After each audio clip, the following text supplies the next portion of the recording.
இந்த மனமகிழ்ச்சியின் காலை வேளையிலே Christ the King of Peace என்கிற தலைப்பிலே குருத்தோலை ஞாயிறு ஆராதனையை சிந்திக்கும்படியாய் வந்திருக்கிற நாம்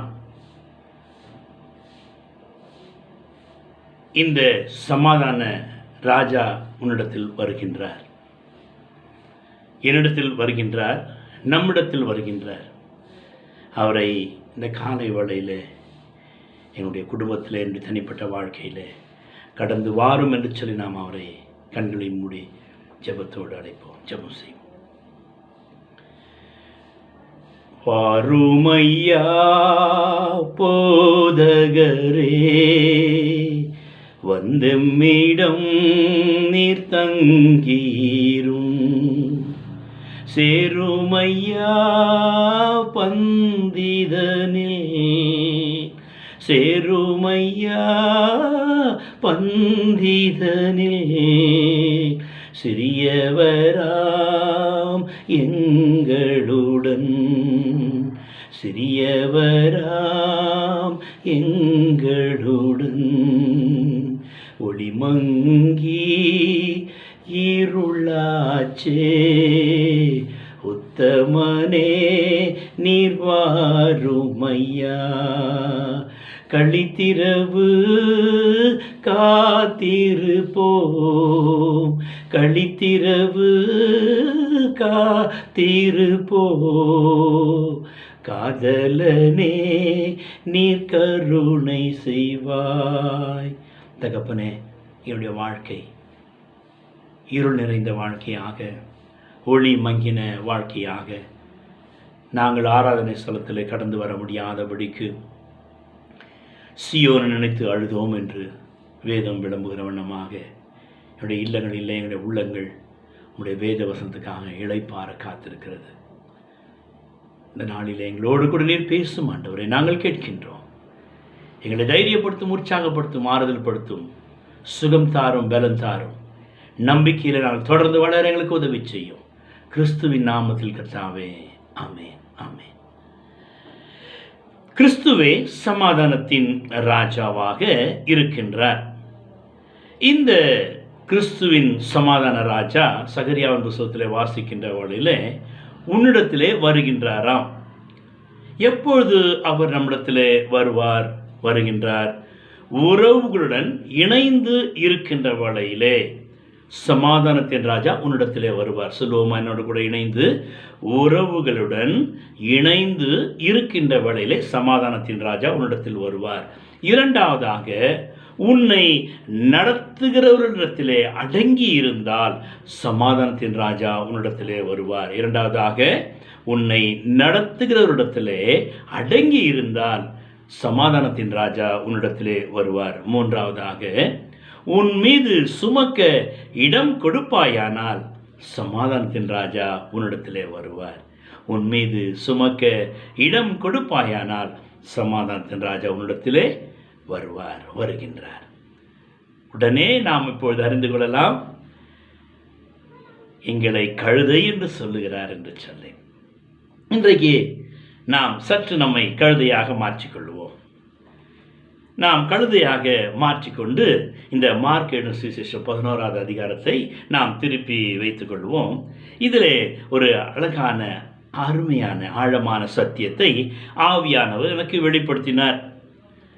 மத்தேயு 21:2 2 கழுதைகள் அங்கு கட்டப்பட்டு இருந்ததாக வாசிக்கின்றோம்.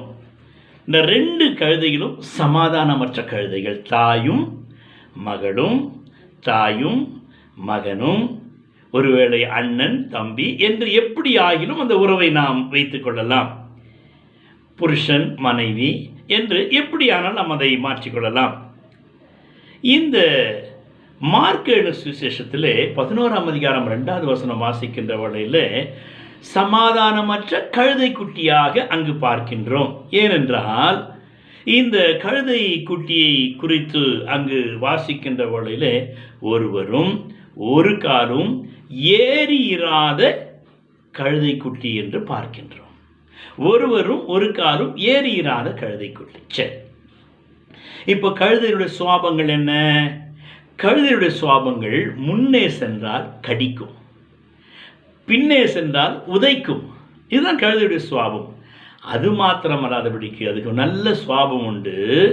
எவ்வளவுதான் சுமைகளை பொதிகளை ஏற்றுக்கொள்ளுங்க, அதை ஏற்றுக்கொண்டு அமைதியாக கடந்து செல்லும். அது மாத்திரமல்லாதபடிக்கு இந்த கழுதை கத்துச்சுன்னா பாருங்க, யாரும் கேட்க முடியாது. ஏண்டா கழுதை போல கத்துற என்று சொல்றாங்க இல்லைங்களா? அப்படிதான் கழுதையை போல கத்துகிற ஒரு காரியங்கள் இது சுவாபம். ஆனால் இந்த குட்டிக்கு ஒரு எக்ஸ்டர்னல் ஆட்டிடியூட், இன்னும் ஒரு அதிகமான ஒரு சுவாபம் இருந்தது. அது என்னவென்றால், நான் எதையும் சுமக்க மாட்டேன்பா, நமக்கு இதெல்லாம் சரிப்பட்டு வராது என்று சொல்லி சிறு வயதில் இருந்து அது உதைக்கிற சுவாபம், கடிக்கிற சுவாபம். மாத்திரம் ஏதாவது மேலே போட்டால் அதை உதறி கீழே தள்ளி அது மேலே ஏறி அதை அழுக்காக்கிறோம். இப்படிப்பட்ட இந்த சுவாபத்தை உடைய கழுதை குட்டி. இந்த கழுதை குட்டிக்கு என்ன இருந்தது? உறவுகளுடன் இணைந்து இருந்தால் தான் ராஜா உன்னிடத்தில் வருவார். ஆனால் இந்த கழுதையும் கழுதை குட்டியும் மத்தேயு 21:2 வாசிக்கிற வண்ணமாக அவைகள் கட்டி இருந்தது. சமாதானமற்ற சூழ்நிலையிலே அவைகள் கட்டி இருந்தது. ஏனென்றால் அந்த கழுதையும் கழுதை குட்டியும் தாயும் மகளும், இல்லை என்றால் தாயும் மகனும், எப்படி என்றால் நாம் வைத்துக்கொள்ளலாம். இவைகள் இரண்டும் அது சுவாபம் எப்படிப்பட்ட சுவாபமாக இருந்ததா? ரெண்டும் கட்டி வைத்திருக்கிறார்கள். ஆனால் ரெண்டு பேரும் எப்போதுமே சண்டை போட்டுக்கொண்டே இருக்கிறார்கள். கேட்கிற தேவனுடைய பிள்ளையே, உன்னுடைய வாழ்க்கையிலே கூட நீ கட்டப்பட்டவனாய் காணப்படுகின்றாய். எதிலே கட்டப்பட்டிருக்கின்றாய்? இந்த கழுதைக்கு ஒரு சுவாபம். என்ன சுவாபமா? நீதிமொழிகள் 21:9 வாசிக்கின்ற வேளையில் அங்கு சாலமோன் ஞானி அழகாக சொல்கிறார், சண்டைக்காரியோடு பெரிய வீட்டிலே குடியிருப்பதை பார்க்கிறோம், வீட்டு மூலையிலே தங்கியிருப்பதே நலம் என்று சொல்.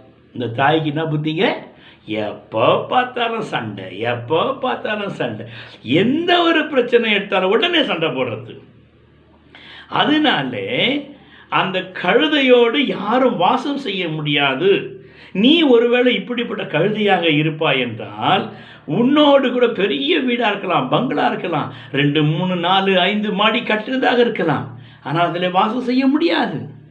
என்னுடைய கோபம் உன்னோடு கூட வாசம் செய்வதை காட்டிலும் வீட்டில் எங்கன்னா ஒரு மூலையில் ஒரு சிலர் என்ன செய்வாங்க, இந்த ரெஸ்ட் ரூமில் போய்ட்டு உட்கார்ந்து கொண்டிருப்பாங்க, ஒரு சிலர் குளிக்கிற உட்கார்ந்து கொண்டிருப்பாங்க, ஒரு சிலர் பெட்டை விட்டு எந்திரிக்கவே மாட்டாங்க. இப்போ பாருங்கள், கொரோனாவில் லீவை கொடுத்துட்ருக்காங்க, பெரிய பிரச்சனை வீட்டில். எல்லாம் சேர்ந்து ஜெபம் பண்ணுங்க, எல்லாம் சேர்ந்து பைபிள் வாசிங்க, எல்லாம் சேர்ந்து சந்தோஷமாக இருங்கன்னா இது மாத்திரம் நடக்காதுங்க, சேர்ந்து இருக்கவே முடியாது. அதை உருவாக்கும்படியாகத்தான் கர்த்தர் என்ன செய்கின்றார்? இதை அனுமதித்திருக்கின்றார். இந்த சண்டைக்கரியான கழுதையோடு இந்த குட்டி இருக்கு பாருங்க. இந்த குட்டி ரொம்ப மோசமான குட்டிங்க.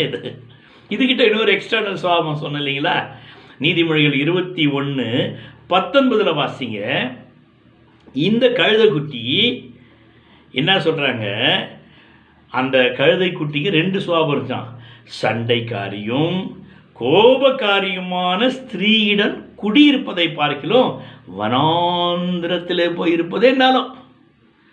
பாருங்க, இங்கே வந்துட்டு இன்னைக்கு கழுதை குட்டி போல் நிறைய பேர் இருக்கிறாங்க. நாங்கள் குட்டி இல்லைங்க, நாங்கள் வளர்ந்தவங்க, நாங்கள் பெரியவங்க. ஆனால் 2 சுவாபம் உண்டு. சண்டை போட்டுக்கினே இருப்பாங்க.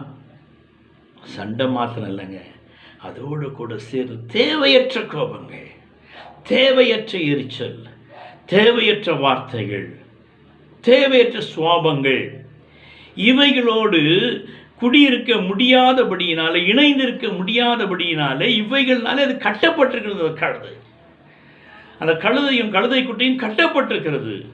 கேட்கிற தேவனுடைய பிள்ளைகளே, உங்களுடைய கீழான சுவாபத்தினாலே நீங்கள் கட்டப்பட்டவர்களாக இருப்பீர்கள் என்றால் உங்கள் கட்டுகள் அவிழ்க்கப்பட வேண்டும்.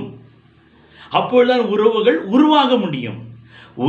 உறவுகள் உருவாக வேண்டுமானால் கட்டுகள் அவிழ்க்கப்பட வேண்டும்.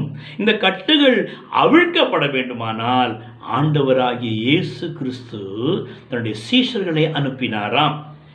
சீஷர்களை அனுப்பி அவர் என்ன செய்கிறார்? அந்த கழுதையும் கழுதைக்குட்டியும் அவிழ்த்து கொண்டு வாருங்கள் என்று சொல்லுகின்றார். கழுதைக்குட்டியை அவிழ்த்து கொண்டு வாருங்கள், விசேஷமாக கழுதைக்குட்டியை அவிழ்த்து கொண்டு வாருங்கன்னு சொல்கிறாரு பாருங்க. ஏன்னா அந்த கழுதைக்குட்டி டபுள் ப்ரமோஷன். ஒன்று கோபம், இன்னொன்று சண்டை. இந்த டபுள் ப்ரமோஷன் இருக்கவங்க வாழவே முடியாதுங்க, ரொம்ப கஷ்டம். வீட்டை விட்டு ஓடிலாமான்னு வரும். அந்த சூழ்நிலையெல்லாம் ஒரே ஒரு பாடல் தான் நமக்கு நினைவுக்கு வர வேண்டும். சிலுவை சுமப்பதனால் சிந்தையே மாறிவிடும், நீடிய பொறுமை வரும், நிரந்தர அமைதி வரும், உன்னையே வெறுத்து விட்டால். தேவனுடைய பிள்ளைகளை, நம்மை வெறுக்கக்கூடிய சூழ்நிலையில் நம்முடைய குடும்பத்திற்குடைய சுவாபங்கள் இந்த கழுதை குட்டியுடைய சுவாபத்தை போன்று இருக்கும் என்றால் கர்த்தர், சமாதான கர்த்தர் உன்னை தேடி வருகின்றார். உன்னுடைய பொறுமை, உன்னுடைய சமாதானம் இப்படிப்பட்ட சூழ்நிலையிலே கண்டு கொள்ளாமல் இருத்தல். எங்கள் அப்பாட்ட ஒரு நல்ல சுவாபத்தை நான் கற்றுக்கொண்டேன். சிறு வயதிலிருந்து எங்கள் அப்பாவை நான் பார்க்கின்ற வேளையில் எங்கள் அம்மா ஏதாவது ஒரு காரியத்துக்கு சும்மா ஏதாவது ஒன்று சொல்லிக்கிட்டே இருப்பாங்க. அவர் காது கேட்காத மாதிரி இருப்பார். நான் கேட்பேன், என்ன பாப்பா இது மாதிரி? போடா, கேட்டு கேட்காம இருக்கண்டா, அப்போ தான் குடும்பத்தில் சமாதானம் இருக்கும். எங்கள் அம்மா சொல்லுவாங்க, மனுஷன் காது கேட்குறதப்பா செவுடு அப்படின்னு. அவர் சிரிச்சுக்கிட்டே போவேன். நான் போய் கேட்பேன், என்ன பாப்பா சிரிச்சு? எல்லாம் கேட்குதுடா, கேட்காம ஒன்றும் இல்லைடா, கேட்காத மாதிரி இருந்தால் தான் நமக்கு சமாதானம். தேவனுடைய பிள்ளைகளே, அந்த சமாதான ராஜா உன்னிடத்தில் வருகிறார் என்றால் உன்னுடைய சூழ்நிலைகள் மத்தியிலே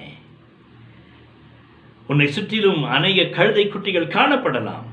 அவைகள் மத்தியிலே நீ என்ன செய்ய வேண்டும் என்றால் உறவுகள் உருவாக்க, கட்டுகள் அவிழ்க்கப்படும்படியாக சீஷர்களுக்கு உன்னுடைய வாழ்க்கையை இடம் கொடு.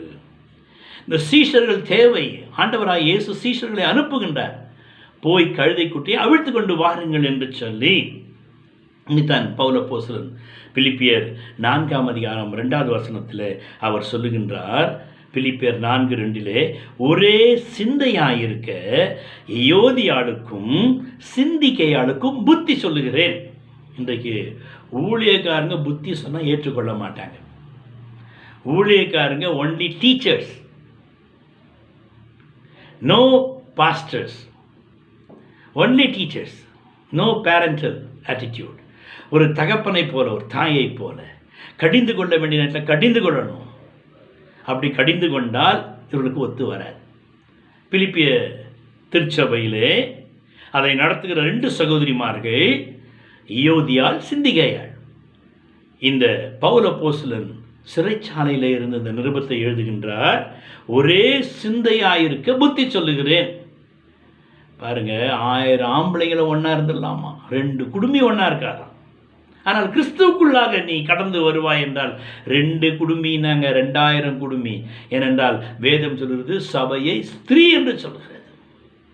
நாம் இணைக்கப்பட வேண்டியவர்கள், சமாதானத்தை உருவாக்க வேண்டியவர்கள், நாம் சமாதானத்தை கொடுக்க வேண்டியவர்கள். எனவே நீ கழுதை குட்டியாக இருப்பதை காட்டிலும் சமாதானத்தை கொடுக்கின்ற சமாதானத்தின் ராஜா உன்னிடத்திலே வருகிறார். அவர் வர வேண்டுமானால் நீ மற்றவர்களுக்கு சமாதானத்தை கொடுக்கின்றவளாக இருக்க வேண்டும். எனவே சீஷருடைய வார்த்தைக்கு அவர்கள் கொடுக்கிற புத்திமதிகளை நாம் ஏற்றுக்கொள்ள வேண்டுமாம். நீதிமொழிகள் 1ஆம் அதிகாரம் 23ஆம் வசனம் வாசிக்கின்றவர்களே, என் கடிந்து கொள்ளுதல் திரும்புங்கள். என்னுடைய கடிந்து கொள்ளுதல் அது எதை கொடுக்கிறதான்? என் ஆவியையும் என் வார்த்தையும் உங்களுக்கு அருளுகின்றேன். ஆண்டவராகிய இயேசுடைய கடிந்து கொள்ளுதல் அவருடைய பரிசுத்த ஆவியானவரை நமக்கு தருகின்றது. அது மாத்திரம் அல்லாதபடிக்கு அவருடைய வார்த்தை நமக்குள்ளாக கிரியை செய்ய ஆரம்பிக்கின்றது. தொடர்ந்து நீதிமொழிகள் 13:18 வாசிக்கின்றவளிலே கடிந்து கொள்ளுதலை கவனித்து நடக்கிறவன் கனமடைவான் என்று சொல்லி தேவனுடைய பிள்ளையை, தேவனுடைய கடிந்து கொள்ளுதலை நீ கவனித்து நடப்பாய் என்றால் கர்த்தர் உன்னை கனப்படுத்துவார். உன்னுடைய ஜனங்கள் மத்தியிலே, உன்னை கேவலமாய் பேசினவர்கள் மத்தியிலே, உன்னை தூற்றினவர்கள் மத்தியிலே கர்த்தர் உன்னை கனமுள்ளவளாக அவர் மாற்றுவார். தொடர்ந்து நீதிமொழிகள் 15:31 வாசிக்கின்றவளிலே, ஜீவனுக்கு ஏதுவான கடிந்து கொள்ளுதலை ஏற்கும் காது ஞானிகளிடத்திலே தங்கும் என்று வாசிக்கின்றோம். நீ ஞானியாக மாற வேண்டுமானால், ஞானியாக இருப்பாய் என்றால், ஜீவனுக்கு எதுவான கடிந்து கொள்ளுதலை ஊழியர்கள் உனக்கு போதிக்கின்றார்கள், அதை நீ ஏற்றுக்கொள்ள வேண்டும். அவ்வாறு ஏற்றுக்கொள்ளுகின்றவர்களே உன்னுடைய கட்டுகள் அவிழ்க்கப்படுகிறது. ஏற்றுக்கொள்ளுதல், கீழ்ப்படிதல், இதனாலே உறவிலே அங்கு உறவுகள் உருவாக்கப்படுகின்றன. சமாதானத்தின் கர்த்தர் உனக்குள்ளாக உருவாகின்ற வழியிலே சமாதான ராஜா உன்னிடத்திலே தேடி வருகின்றார். இரண்டாவதாக, இந்த கழுதைக்கு இன்னொரு சுவாபம், உன்னை நடத்துகிறவரிடம் அடங்கி இரு. அது தானங்க ஆவாது. தாய் வார்த்தை கீழ்ப்படிய மாட்டோம், தகப்பன் வார்த்தை கீழ்ப்படிய மாட்டோம். இன்றைக்கு அநேக மனைவிமார் புருஷன் வார்த்தை கீழ்ப்படியதில்லை. ஏன்னா நாங்கள் சம்பாதிக்கிறோம், எங்களுக்கு சொத்து உண்டு, எங்களுக்கு இந்த வருமானம் அந்த வருமானம் உண்டு. நல்லது. உன்னுடைய புருஷன் குடிகாரனாய், வெறியனாய், கீழ்ப்படியாதவனாய், கர்த்தருக்கு பிரியமற்றவனாய் காணப்படுவான் என்றால் நீ அந்த குடும்பத்திலே தலையாக இருக்கின்றாய். ஆனால் அதே நேரத்தில் அவன் தேவனுக்கு பயந்தவனாக குடும்பத்தை நடத்துகிறவனாக, கர்த்தருடைய சமூகத்தில் இருக்கிற ஒரு தேவனுடைய மனுஷனாக இருக்கின்ற வேளையிலே நீ அடங்கி இருக்க வேண்டும் தேவனுடைய பிள்ளையே. ஏனென்றால் மார்க் 11:3 வாசிக்கிறோம், நீ ஆண்டவருக்கு வேண்டும். சீஷர்கள் சொல்லுகிறார்கள், அந்த கழுதை குட்டியை அவிழ்க்கின்ற வேளையிலே அங்கிருக்கிறவர்கள் கேட்கிறார்கள், எதற்காக அவிழ்க்கிறீர்கள்? ஏனென்றால் இது கீழ்ப்படியாது, இது கடிக்கும், இது உதைக்கும், இது திமிரும், ரொம்ப ரொம்ப பிரச்சனை, உங்களால் கொண்டு போக முடியாது. அது ஆண்டவர் 2 பேர் அனுப்பிச்சார். ஆண்டவருக்கு தெரியும். ஏன்னா உன்னை அடக்கிறதுக்கு ஒருத்தரால முடியாது, 2 பேர் தேவை. தேவனுடைய பிள்ளையே அடங்கி இருக்க வேண்டும். அடங்காதபடியினாலே தானே 11:4 மார்க்கில் வாசிக்கிறோம், 2 வழி சந்தியிலே கட்டப்பட்டிருந்ததாம். 2 வழியில், இந்த பக்கம் ஒரு வழி, அந்த பக்கம் ஒரு வழி, சிட்டிக்கு போகிற வழி, கிராமத்துக்கு போகிற வழி, 2 வழியில் நடுவில் கட்டப்பட்டிருக்கிறது. இந்த பக்கம் காரு போகுது, மோட்டர் சைக்கிள் போகுது, பெரிய பெரிய ஆட்கள் அழகாக ட்ரெஸ் பண்ணிட்டு போகிறாங்க. இந்த பக்கம் பார்த்தா அப்படியே கோமணம் கட்டின்னு ஒருத்தன் போகிறான், அவன் லுங்கி கட்டின்னு போகிறான், வேஷ்டி கட்டின்னு போகிறான், தலையில் முண்டாசு கட்டின்னு போகிறான். வித்தியாசமான ஜனங்கள். 2ஐயும் இந்த கழுதை குட்டி பார்த்து கொண்டிருக்கிறது. இவைகளை பார்க்கிறதே தவிர அதற்குள்ளாக அந்த உணர்வு வரவில்லை. வர வேண்டும் என்று அந்த எஜமான் அதை 2 வழி சந்தியிலே கட்டி வைத்திருக்கின்றார்.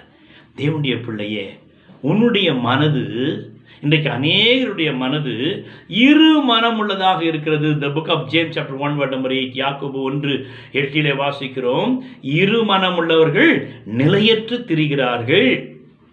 தேவனுடைய பிள்ளையே, உன்னுடைய இருதயம் 2 மனதாக ஏற்றுக்கொள்ளணும், ஏற்றுக்கொள்ளக்கூடாது. ஓர்பாளை போல இரு, இல்லைன்னா ரூத்தை போல இரு.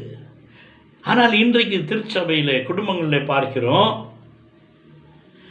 ரூத்தை போலவும் இருக்க மாட்டாங்க, ஓர்பாலை போலவும் இருக்க மாட்டாங்க. 2 மிக்ஸ் பண்ணிட்டு இவங்க புது நியூ பிராண்ட், இது நியூ பிராண்டு, இப்படி இருந்து கொண்டு அடங்கி இருக்க மாட்டாங்க.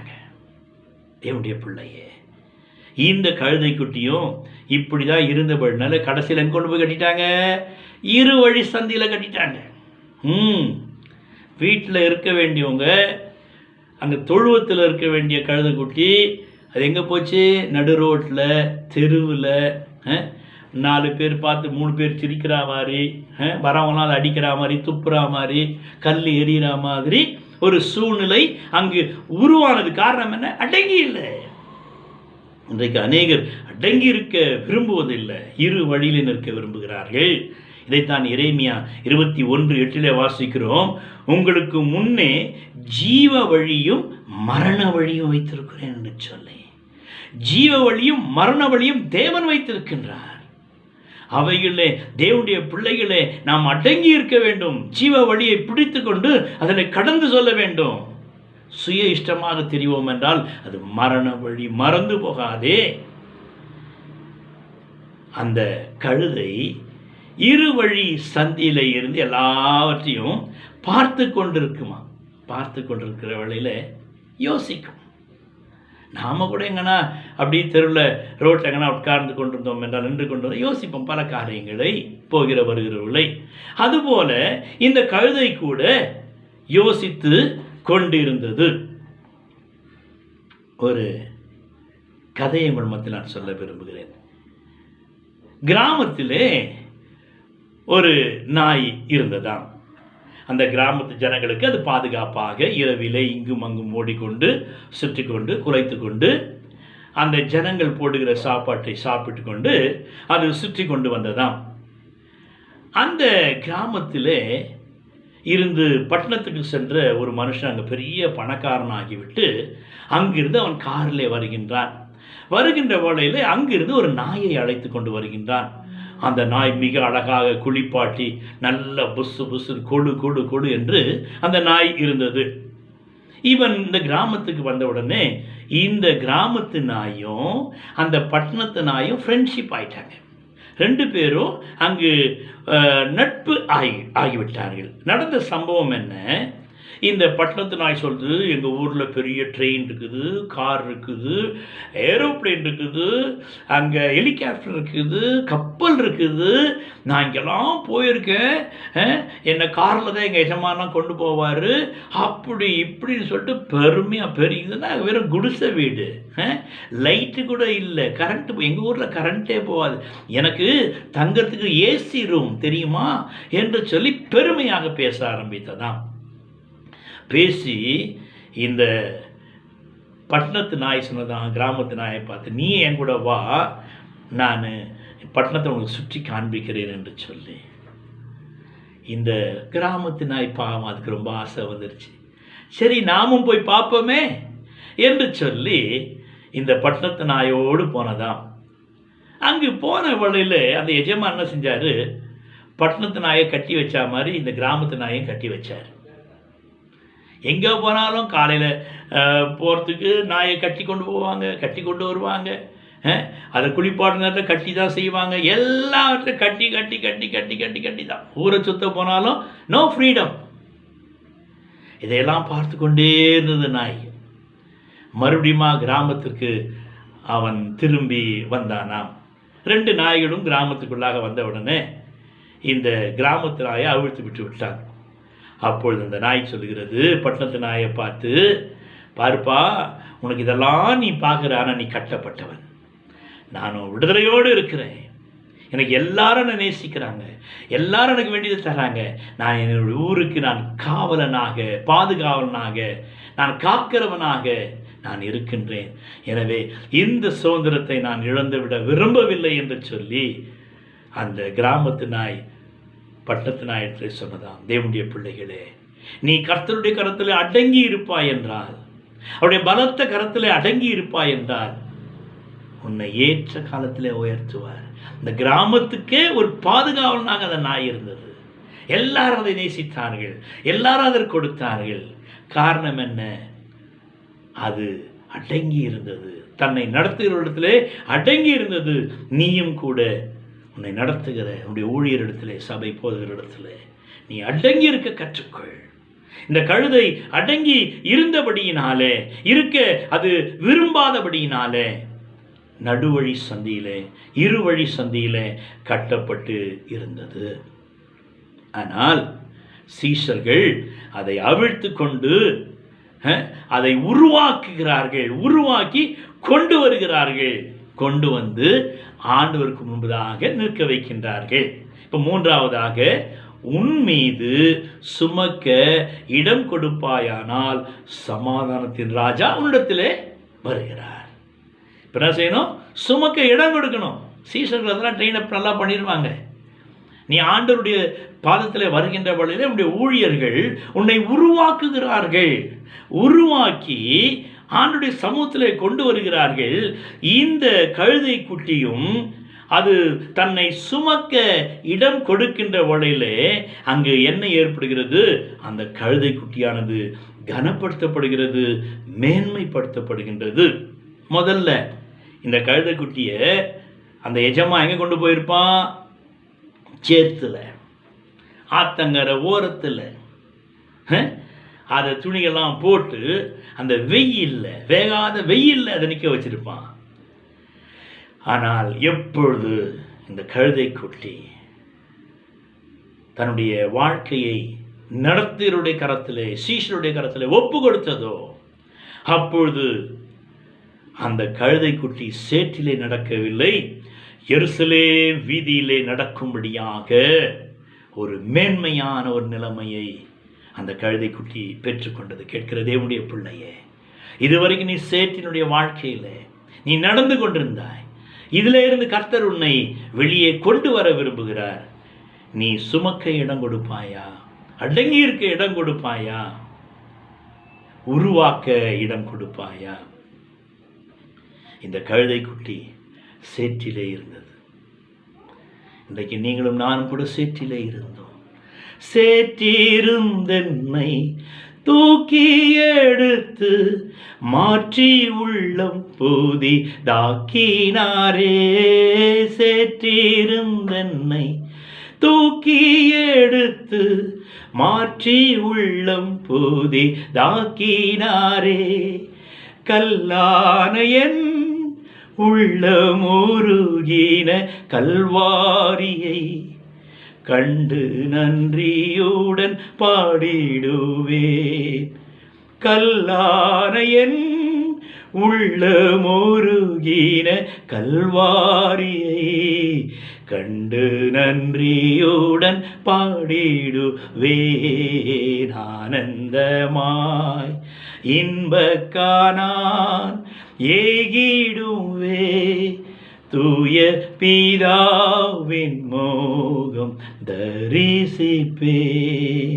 தேவனுடைய பிள்ளையே, சுமக்க கழுதை இடம் கொடுத்த வேளையிலே அது சேற்றிலே இருந்து எருசலேம் வீதியிலே நடத்தி செல்லப்பட்டது.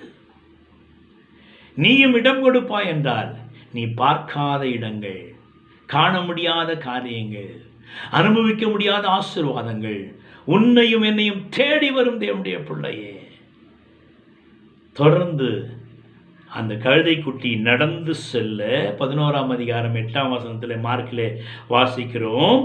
வழியிலே தங்களுடைய வஸ்திரங்களை விரித்தார்களாம், மரக்கிளைகளையும் அங்கு போட்டார்களாம். ஏன்னா அந்த கழுதை காலில், குட்டியினுடைய காலில் அடிபடாமல் இருக்க வேண்டும் என்று சொல்லி. தேவனுடைய பிள்ளையே, உன்னுடைய வாழ்க்கையை கர்த்தருடைய கரத்தில், கர்த்தரை சுமக்க நீ இடம் கொடுக்கின்ற வேளையில் அடங்கி இருக்க, அவர் உன்னை நடத்த, உனக்குள்ளாக உறவுகளை உருவாக்க நீ இடம் கொடுக்கின்ற வேளையில் நீ நடந்து செல்லுகின்ற இடமெல்லாம் வஸ்திரங்கள் விரிக்கப்படும், மரக்கிளைகள் பரப்பப்படும். கர்த்தர் உன்னை மேன்மையுள்ளவனாக மாற்ற விரும்புகின்றார். எஸ்தர் புஸ்தகத்தில் வாசித்து பார்க்கின்ற வேளையில் எஸ்தர் 6ஆம் அதிகாரம் 7வது வசனத்தில் அங்கு ராஜா ஆமானிடத்தில் கேட்கின்றார், ராஜா கனம் பண்ணுகிற மனுஷன் எப்படி இருக்க வேண்டும் என்று சொல்லி. மொர்தெகாய் கனப்படுத்த வேண்டும் என்று ராஜா விரும்புகிறார். ஆனால் ஆமான் யோசிக்கின்றான், தன்னை குறித்து தான் சொல்லுவார் என்று சொல்லி அவன் மிக மேன்மையான காரியங்களை சொன்னான். பெருமையுள்ள தேவன் எதிர்த்து நிற்கின்றார். கடைசியிலே நீ சொன்ன வார்த்தைகள் ஒன்றும் விழுந்து போகாதபடிக்கு அந்த வார்த்தைகளை அரண்மனை வாசலில் உட்கார்ந்திருக்கின்ற யூதனாகிய மொர்தெகாய்க்கு சொல்ல கவனமாயிரு, செய்ய கவனமாயிரு என்று சொல்லி ஆமானை கொண்டு மொர்தெகாயை கனப்படுத்தினார். கேட்கிற தேவனுடைய பிள்ளையே, உனக்கு எதிராக அநேக ஆமான்கள் எழும்பி இருக்கலாம், தூக்கு மரத்தை உண்டாக்கி இருக்கலாம். சோர்ந்து போகாதே. நீ ஒருவேளை இந்த இருவழி சந்தியில் இருக்கிற கழுதையை போல, இந்த மொர்தெகாயை போல வாசலில் உட்கார்ந்து கொண்டிருக்கலாய் இருக்கலாம். ஆனால் ஒரு நேரம் வருகிறது, உன்னை நீ கர்த்தருக்கு அர்ப்பணிக்கின்ற வேளையில் ராஜா கனம் பண்ணுகிற மனுஷன் இப்படிதான் கனம் பண்ணப்படுவான் என்று சொல்லி கர்த்தர் உன்னை கனப்படுத்துவார். தேவனுடைய பிள்ளையே, எனவே அவரை நாம் சுமக்க ஆயத்தமாகுவோம். பவுல் சொல்லுகின்றவர்களே கலாத்திய நிருபத்திலே, கலாத்திய சபைக்கு சொல்லுகின்றார் 6:2 ஒருவர் பாரத்தை ஒருவர் சுமந்து கிறிஸ்துவினுடைய பிரமாணத்தை நிறைவேற்ற வேண்டும் என்று சொல்லி நாம் மற்றவருடைய பாரத்தை சுமக்க வேண்டும். இன்றைக்கு நம்முடைய பாரம் தான். ஒரு வீட்டிலே புருஷன் மனைவி, அந்த குடும்பத்தில் நான் பார்த்த ஒரு காரியம், அவர்கிட்ட பேசிக்கின்றவளில் ஒரு நாள் காலையில் அவங்க வீட்டுக்கு போனால் அழகான ஒரு காஃபி கொடுத்தாங்க.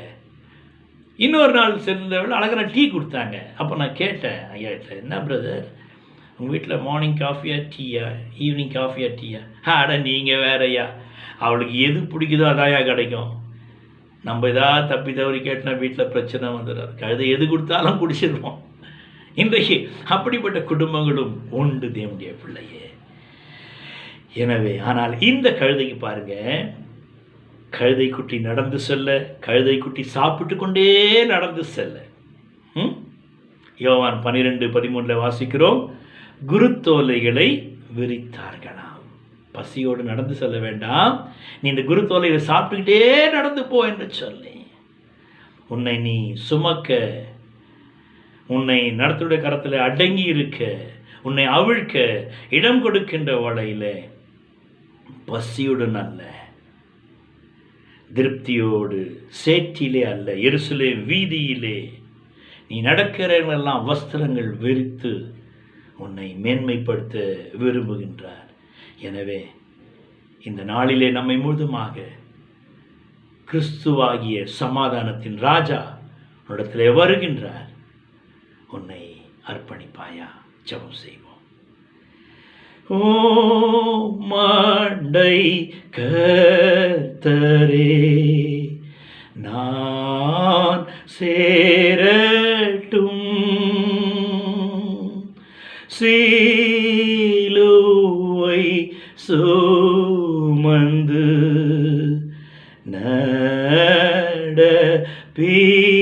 நடப்பேனும் ஏனாவல் என்றுமே ஓமாண்டை கர்த்தரே, ஓமாண்டை கர்த்தரே, நான் சேர்வதே. தகப்பனே, இந்த குட்டியை போல நாங்களும் எங்களுடைய வாழ்க்கையை உடைய கரத்தில் அர்ப்பணிக்கின்றோம். எங்களை அவிழ்க்க இடம் கொடுக்கின்றோம். நான் எங்களை நடத்துகிறவர்களுக்கு கீழ்ப்படிந்திருக்க, அடங்கி இருக்க எங்களை அர்ப்பணிக்கின்றோம். உம்மை சுமக்கவும் எங்களை அர்ப்பணிக்கின்றோம். நீர் கொடுக்கிற மேன்மையும் கனத்தை நாங்கள் வரும் நாட்களை பெற்றுக்கொள்ள கிருபை செய்யும். கிறிஸ்துவின் நாமத்தில் வேண்டிக் கொள்கிறோம் கர்த்தாவே. ஆமென், ஆமென். குருத்தோலை ஞாயிறு வாழ்த்துக்கள்.